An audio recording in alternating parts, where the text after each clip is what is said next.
Welcome to the Startup Grind. This is our fourth episode of the Startup Grind series.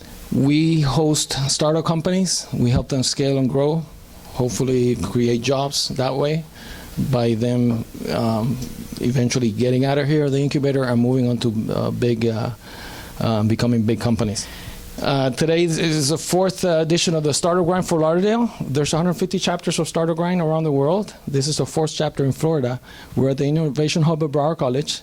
And today we're hosting Amanda Anthony. I've known Amanda for a couple of years. She's a marketing business development extraordinaire. She worked with many brands that we all know, high-end brands, Hugo Boss, Lacoste, Max Factor, CoverGirl, Procter & Gamble. She was a Black & Decker. She had a big career in marketing and business development for consumer products. And then she started her company a few years ago. I don't know exactly, I can't remember, but anyways, I want you all to welcome Amanda Anthony.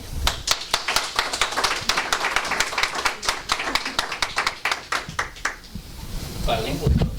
I am. Yes. Well, thank you. So Amanda, actually, somebody said bilingual. Amanda speaks Spanish. I did not know that, actually, until a couple of days ago. But essentially, here's Amanda. She's from Michigan originally. She's, down in sunny South Florida. We're wondering, she's not just a transplant here, right, from up north, but she's a multicultural professional. So, I'd like to ask her, how did you get here? Tell us a little bit about, back in Michigan, growing up, were your parents entrepreneurs? How did you get this entrepreneurship bug?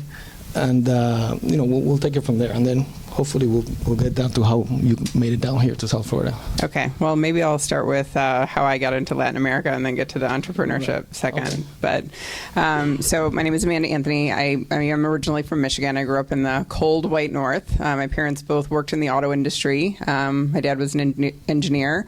My mom was an executive assistant. We lived in Michigan when Michigan was booming. So, 20 years ago, Michigan was a different place than it is today. And I ended up going to University of Pittsburgh because I got a full scholarship. And people always say, well, why didn't you go to Michigan or Michigan State, which I got into? And my answer when I interviewed for jobs was that I wanted to get as far away from my parents as possible at 17 years old. So that's why I went to Pitt. I accidentally got into Latin American studies. I was in my Spanish 4 class my first year. I just took it to kind of keep up with it. A flyer came out saying, go ahead and apply if you want to do research for the summer in Mexico. Going to Mexico for half the summer sounded like a pretty good idea. So I applied for that, and after that I was in Latin American studies, and that's where I really, really fell in love with the region. So I had a few opportunities to live and study abroad. So I also worked for the State Department in college in Venezuela, and I studied abroad in Ecuador. So I spent 7 straight months in Latin America, and that's where I really feel like I really learned the language. So when I graduated, I ended up in South Florida because I spoke Spanish. Because working for Black & Decker, our customer base a lot were Latin. So, it made sense to send me down here. I stayed with Black & Decker through 3 assignments. I went from here back to Michigan, then down to Texas, and then I still had Florida in my heart. So I got an offer from Procter & Gamble to return to South Florida, and that I've been here ever since. Good. Did you always think about starting a company? Did you have a trait as a child growing up in Michigan that would have foretold that you would become an entrepreneur? I think I was like every kid selling something on the side. I went to Catholic school, so we were forced to sell things also. I had to sell oranges every year for 12 years chocolate. Or 8 years. And then chocolate here. Chocolate. So it was Florida Navel oranges, which it's really hard to sell a $26 box of oranges, by the way. Back in the 80s, it's not cheap. So, I did that, and I think I was always having little ideas with my friends, but my parents, both of their parents on both sides were entrepreneurs, the mother and the father. So they went the other route and went to corporate America. So when I went to college, I actually wanted to go to medical school, and then I took science classes and realized that I was struggling in science and everything else was really easy. And I thought, well, I don't want to graduate last in my class, so maybe I should, switch to something I'm good at. And that's how I got into business.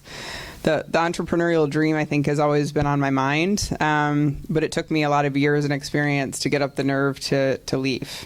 Okay. So, I mean, I was going there actually. Well, you had a safe, secure corporate job, with good money, I bet, good benefits, and then how did you make the big decision to forgo all of that and embark in your new journey? So I was with Procter for 10 years, and it was around nine and a half years that I got into a car accident. So I was on disability for 3.5 months, and it gave me a lot of time to think about what makes me happy in my life. And the first month I spent feeling super guilty because I wasn't working, which is ridiculous. And then the next couple of months I started, doing yoga and doing meditation and doing all kinds of things that were really what I wanted to do, versus just my career, which I enjoyed my career and I got to travel to a lot of amazing places and get great experiences, but I probably had the worst work-life balance ever. So when I tried to go back to P&G and transition back in, I was part-time and I just was having tremendous back pain and I couldn't handle it. And one day I was sitting at my desk and I was just like, this just isn't working anymore. I sat next to the HR person so I could overhear the conversations, and P&G had announced that they needed to lay off 5,000 people. And I knew I would never be offered a package because I was on partial disability. So I went and did a little bit of research and homework, and I went and asked for a package to leave, and I was successful at that. So I had an idea to start a company. I mean, I had a million ideas over the years, but I finally had one that I felt really good about, and it wasn't this one. And, having that little bit of severance pay to go with it gave me the, confidence to try something for myself. I also had an ex-manager say, you know that you're unhappy. You've been successful at everything so far in your career. Why are you doubting yourself now? And that was the thing that sort of hit me in the chest. Like, what's wrong with me? I know that things aren't right, but I've just been dialing it in here. Not even dialing it in because I was still working ridiculous hours and things, but I'm just doing this because I'm doing it, not because, I need to be doing this. So that's why I made the change. So, and obviously, you learned. What's that? You got married. I was thinking maybe that person is the one that helped you set you straight. Yeah. No, he, he's supportive, but he didn't push me to go one way or the other way. He's supportive either way. Right. And we're going to open it for questions, actually, the last 10 minutes or so. But having worked, when we talked before, you worked for major brands, and you worked for CoverGirl and Max Factor, and of course, running these businesses, aside from the accident and the disability and, getting the severance, you must have learned the skills you needed to make it on your own later. So, and you mentioned, you speak very fondly of Max Factor and CoverGirl as the experience that gave you the set of skills. Can you? So other than this job, which is probably my favorite job, I worked in CoverGirl Max Factor for Latin America for 3.5 years. So I managed all of our countries, 14 countries. For CoverGirl Max Factor, we had distributor businesses, so there were only 4 people in the office managing 14 countries, and everything else was run by folks sitting in other countries. So because we were such a small team, we had to do everything. So, I was business development, my manager was marketing, we had 2 support people. So if there was a contract that needed to be written, guess who was writing it? If we had to set pricing and work with finance to figure out, the break-even points, I was the one doing that, or my manager was the one doing it. So over the course of 3.5 years, I had a lot of amazing experiences. I changed a couple of distributors. I changed to the distributor in the largest country we had, which was more than half the business, which was Mexico.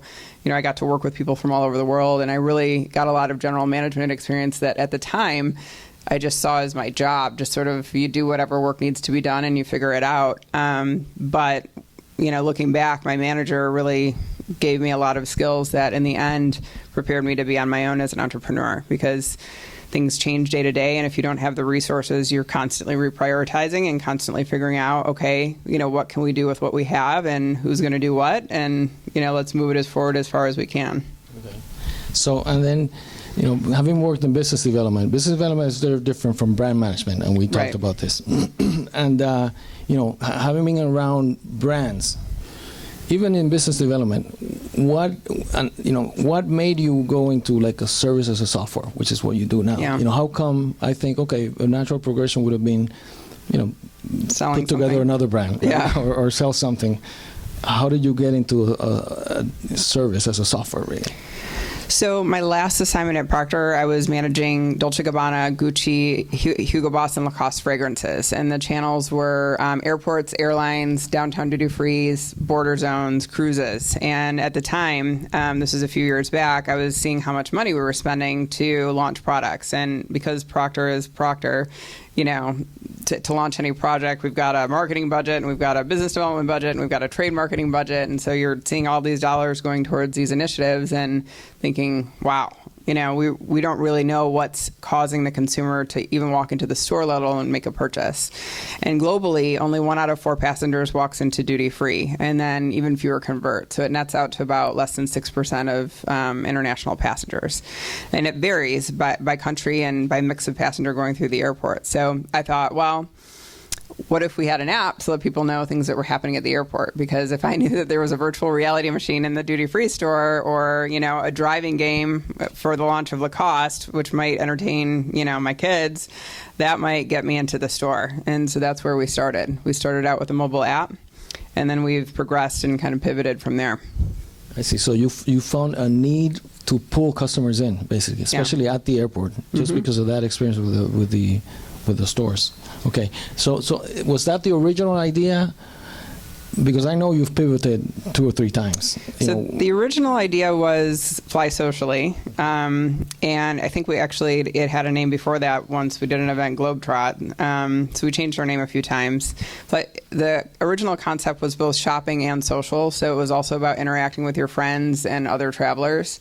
We quickly found out through testing and through various iterations that social is tough to monetize, and we'd also seen a lot of other apps come and go. So I decided then to just focus on the retail side, which anyways, that's the space that I had come out of, and I knew that there was a lot of money there, frankly. So it's a matter of us redirecting funds that are already going into other channels, like those big expensive digital displays you see, television, other types of advertising that are traditional, and getting it into the mobile channel.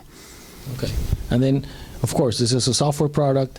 Managing a software development and an IT team, if you don't have it in-house, it's really hard. And there's a lot of people who get burned, Right. with development, with software development. What did you learn on that? What was your experience? Getting your product developed and maintaining it all? We're one of the anomalies around town where most startups are tech startups, and they're 95% tech people who aren't really the other side of the business. And we've had a really good string of business people that haven't had the tech experience. So we had a lot of false starts and stops. In the beginning, we did just some basic prototyping that I did myself, because you can do some things pretty inexpensively without coding online. We hired a developer out in California, and he got us our first prototype. He never finished the first product, so we kind of realized it wasn't going to be working out. He got another job, so we started looking for a company. We ended up hiring a local South Florida technology company that was referred to us by another local startup, and bad experience. We wasted 6 months of time. They missed all of our deadlines, and it ended up with them disappearing with all of our code after 6 months. The good news on that, I guess, is that we had 6 months of learning, and we had taken screenshots, and we were already prepared. So for the last half of that, we had been interviewing other companies. So when we came down to the end of the year, we already had another company lined up. So the company that we then took after that was also referred to us by another startup. They're based in India. It's funny because people have such bad things to say about Indian developers, and the Indian developers are the ones that saved us. So, they answer our calls, and they do what they're supposed to do, and they share the code like they're supposed to. So, it just goes to show you just never know. I mean, at the end of the day, I don't think there's a magic answer. I think mostly everybody in this space gets burned at least once, if not, a million times. So it's just a matter of finding good people. And what would be your one piece of advice on that? If somebody's starting out needs So I would development say, done, what's the yeah. one thing that you could probably say? I mean, you just mentioned there's no way, Yeah. everybody's going to get burned once.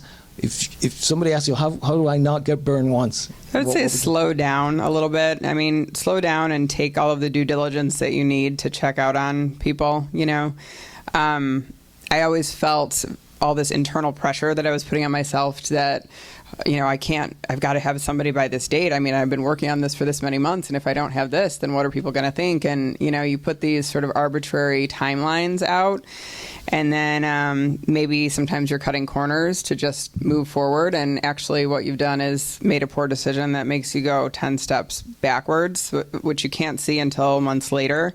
That the second developer, we also had a very poor contract, so we were in such a hurry to get started, trying to get something out in a short period of time, relatively short. We didn't have a lawyer look over the contract. We said, all right, it looks pretty good. And then, when we were arguing about the code not being done and where's letting us do code review so we can make the payment, none of that was spelled out in writing. So we had a very poor contract. So having gone through that, I'd say just relax. I mean, the only deadline you're on is your own. So just make sure you're doing the right things. Don't take forever.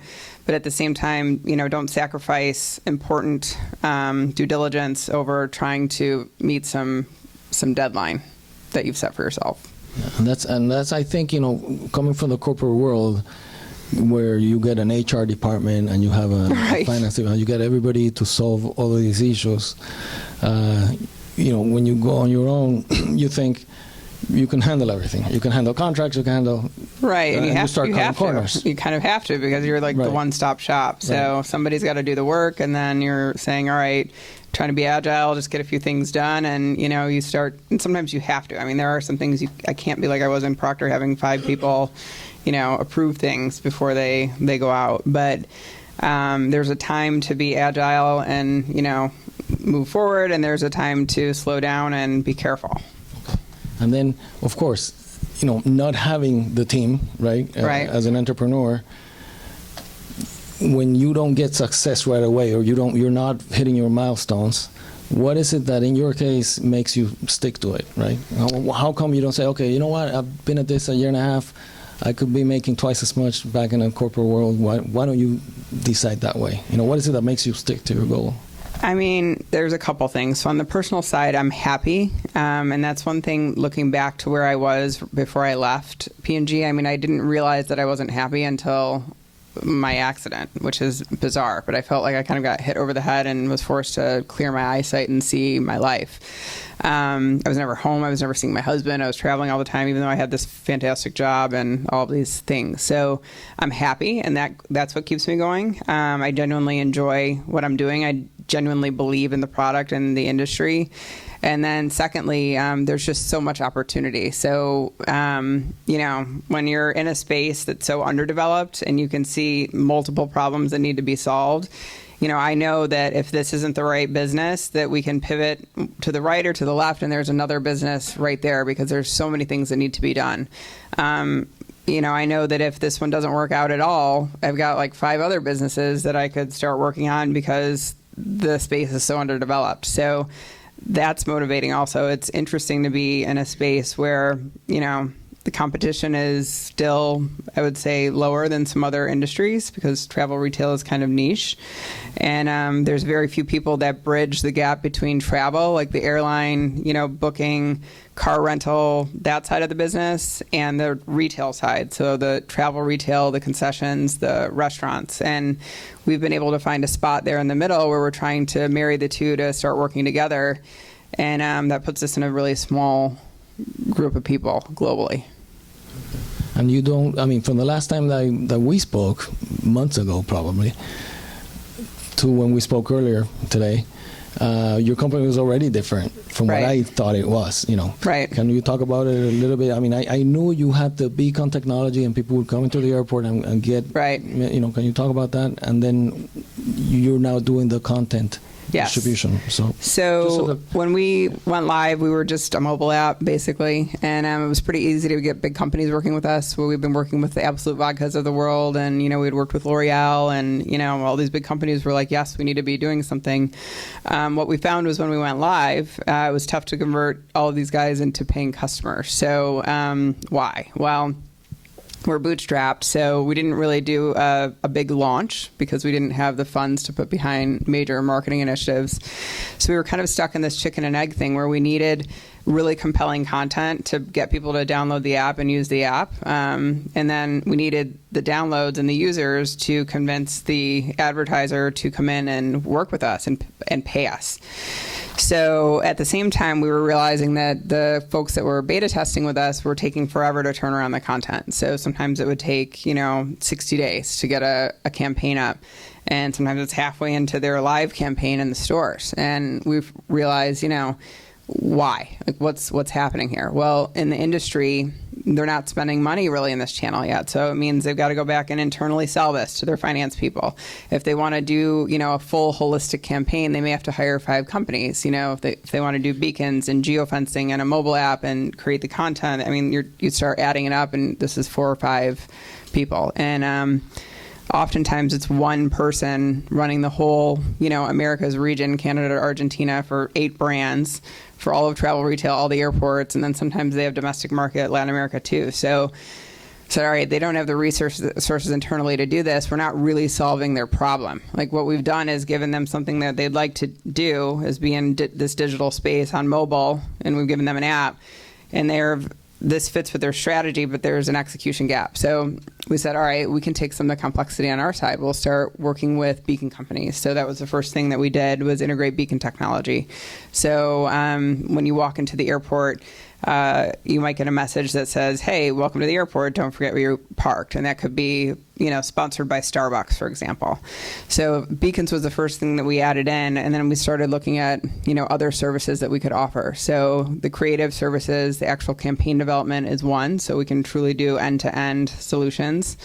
The other one is white labeled software. There are folks out there that really believe that they want their own app. So despite the fact that we believe that people don't want 100 apps on their phone for the airport, companies are still going out there and building their own app. So we said, all right, we can do that for you also. We can do that quicker and cheaper and safer because we've already built the platform. And by the way, we've got this content management system on the back end where you can manage campaigns across multiple platforms. So that's kind of where we're headed right now. And that's where we really see the future of the business. I see. And so what are, aside from, that, what are the trends that you see in travel? Like, I try to travel as least as possible myself, after having traveled a lot. How, is the traveler changing? There's a lot of more connectivity, so people don't travel on business as much. I guess the demographics are changing.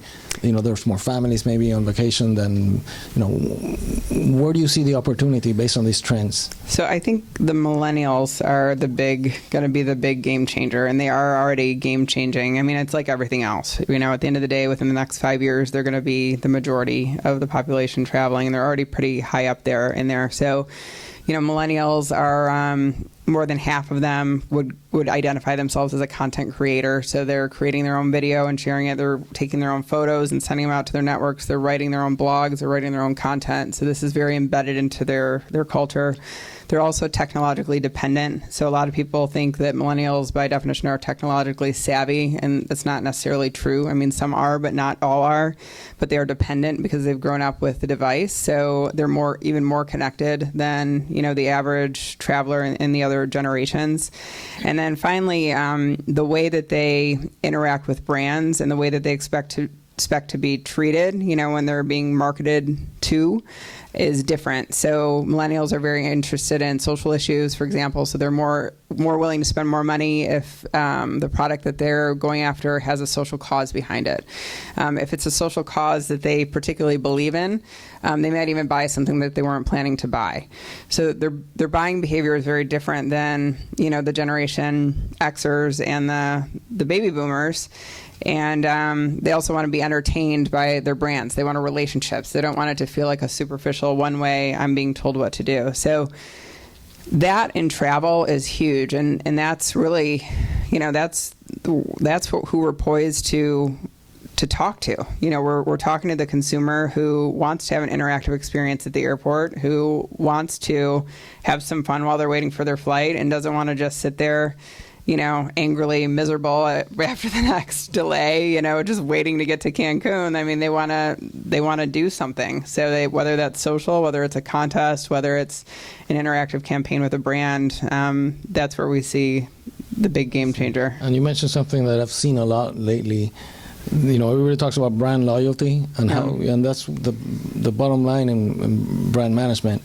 Now people talk about cost loyalty, which is what you touched on, right? Now brands need to be associated with causes, and you buy this brand because it supports this cause. And millennials are like that, right? Absolutely. And it's funny, there was a quote from Damon John on Shark Tank a few years ago, and it was something like, you've got to make it before you matter. So, his advice to one of the startups back then was, you've got to make it as a business before you start mattering.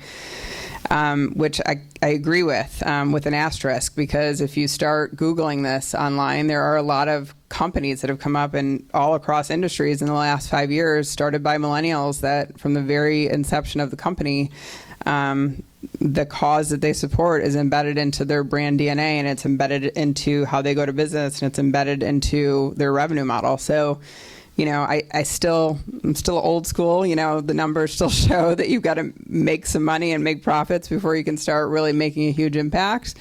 But at the end of the day, things are changing. I mean, there are companies that are being built from the ground up, and they're not for profits. They're for-profit companies that are giving back. So that's changing also.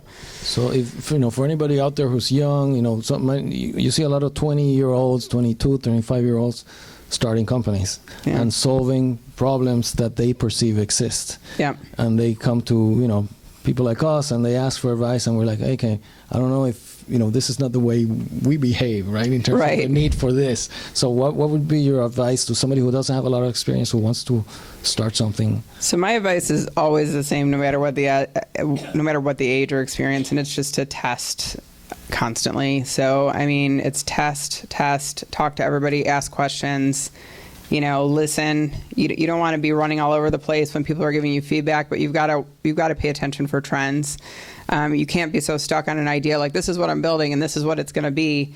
Whether it comes down to design, whether it comes down to usability, whether it comes down to the entire business idea, you've got to really be listening all the time to what people are telling you. And, that example of going into those meetings and saying, like, why is this taking so long to turn this content around? Well, I didn't really necessarily ask that question, but I started thinking back to all the comments, the complaints, the water cooler complaints, because you've got a relationship with these people, and they're like, oh, I'm so tired because, I'm the only one, and they just put more on my plate, and the VP of whatever is flying in, and I've got to do this, and this, and you start thinking, well, shoot, I'm not really solving a problem for her at all. I'm just giving her another option to spend some money. So what's her real problem? Her real problem is that she doesn't have the time and resources to even go into digital. It's not that, she needs the digital channel, but she needs actually help to get there, So I would say just test, and don't be afraid to shift. You've got to just not take it personally. Just move to the right or the left and keep moving. Okay, so it's essentially test constantly and be agile, really, which is what got you to change your model at the end. Yeah. All right. So I think, we're going to open it for some questions. If anybody has any questions they want to ask. You spoke about code and somebody dealing with your code. Did you learn anything about how to protect code, things that you can do? Right. Yeah, so I'm just going to repeat the question for the sake of the recording. Did you learn anything from having having not had your code? And yeah. So the biggest mistake we made was that our contract was ridiculously vague. It seemed straightforward enough to get this thing started. They seemed like great guys in the beginning, as all new relationships do. But our contract didn't really spell out who owned the code at what different point of the development. And we, learned the hard way that it has to be in writing, that we have 100% access to our code at all times. And it has to be in a repository. It has to be updated, on a regular basis with clear guidelines in the contract, so that if they're not meeting that, you have the opportunity to stop it. Because where we were with that previous company is they wanted us to pay them. It was on a milestone basis. The product didn't work. It was really buggy. And we said we wanted to do code review. They didn't want us to do code review until we paid, because they were quote unquote afraid that we were going to take this code. And, that's not the way it works. If you've hired somebody to do a contract and you've got clear requirements of what they're going to build for you, and then, they meet their requirements and you've got access to the code and you own the account, you set up the account, your name, your password, your company. It's not sitting out in somebody else's server. Any copyright stuff that you would do now that you would before? Work? Any patent work or any copyright that you didn't do Copyright, before? I'm not the expert on this one. I think it's one of those things that I don't have as much time. I can say trademarks for sure. I mean, we changed our name 3 times because of trademark issues. So finding a combination of a good URL and a trademark that is not, you're not going to get a violation, is actually a lot of work. And that's another one I would say don't skimp on time, because you're like, oh, it's never going to happen to me. Because you'll be the guy that it happens to. I mean, I've known a lot of people this has happened to, and the first 2 names that we chose had issues. So copyright, I mean, I wish I had time and resources to do more with copywriting. Honestly, I do. You can always put that little C circle there and just, go with that. Patents, I don't have the money to do that, so we think that there might be some things that are patentable, and if I had the resources, I would certainly do it, but we're just not at the point where we can afford it, because patents are very, very expensive. But depending on the kind of industry you're in, sometimes it's you have to do it. So we're in a space where I think we can wait until we've got some institutional funding to do it. Right. I hope. I don't know. Maybe I'll be sitting up here in 2 years saying, remember that time at Startup Grind when I said, it was wrong. And as they say, patents, hopefully not.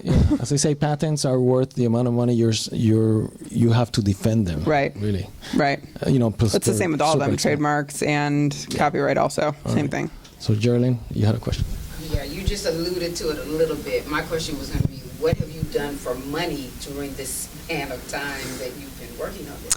So I'm lucky. I'm married, and we're just in a situation that we can afford to take a 50% pay cut in our household. I bought my condo when I was 23. It cost very little for us to live. We were gonna try to buy a nice house and move to the big time, and that was around the same time as the car accident, actually, and all of the houses kept falling through. And I actually look back and think that things happen for a reason, because our cost of living is very, very low. So for us, it was a lifestyle adjustment, which in some ways is also pretty challenging, when you're used to doing certain things and not worrying about how you spend all your money.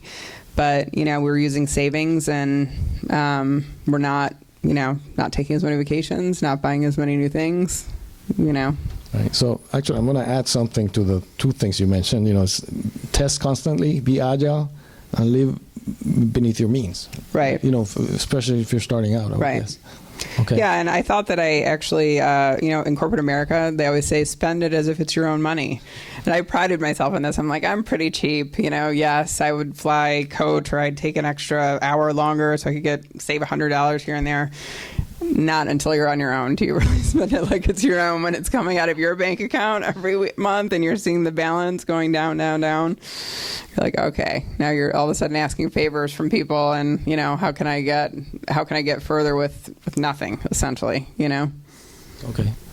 Next question. So don't be afraid to ask for help. Yeah.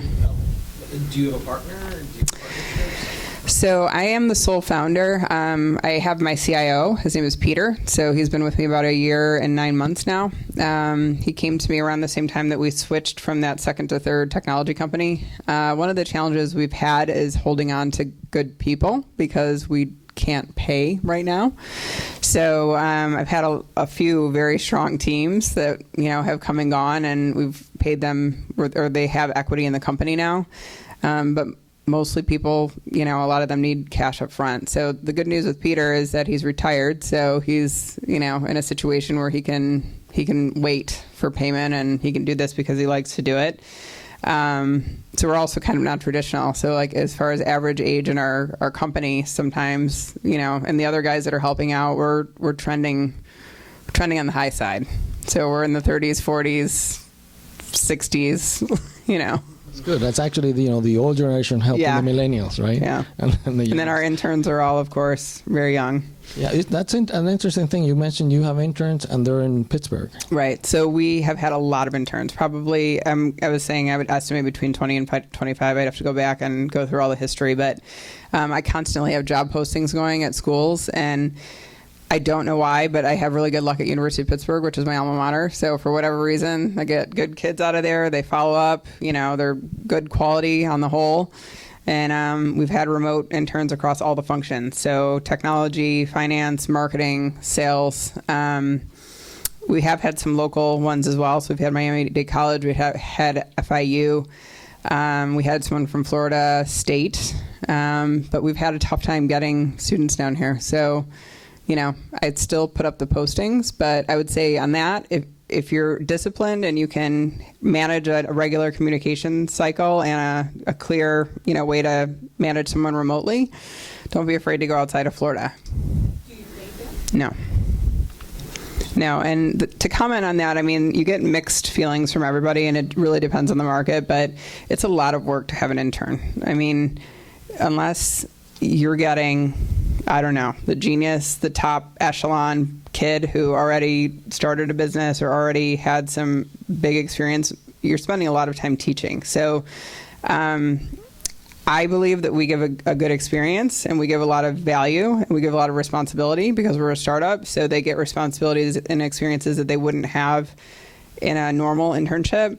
I had my finance intern reading our business plan, our executive summary. He's literally never set his hands on something like this before. So, he goes and interns at a bank or something like that. He's not going to get access to that level of documentation. So, they also have the opportunity to work directly with upper management and talk strategy. So, I think the guys that tell me I can't do this without pay, I say, I'm sorry. Like, we're not in a position to pay. If I'm going to spend the money, I'm going to go spend with somebody who has the experience.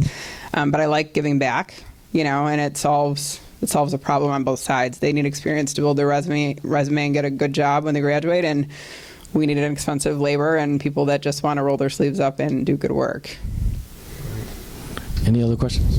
How much of an effort was it to get the interns? You have to deal with the universities, you have to follow certain guidelines from them. So there's a system online, and if I give you my card, I can actually tell you the name of it because I don't remember. Or no, I do remember. It's called NACE, N-A-C-E. So most of the colleges in the country were using NACE. So once you do one application for one school in that system, you can either pay them and they'll post it at multiple universities, or you can be cheap like we are and copy and paste it into each system because it's like 95% the same application and go that way. So then you just have rolling position. So the thing you have to watch out for is all of the universities are worried about the legal guidelines of, legal use of interns. They don't want interns doing work that is replacing a job necessarily. It's got to be just, additional to the business. And I guess if somebody came into a startup, you could argue either way, right? Because I'm giving them important work. So,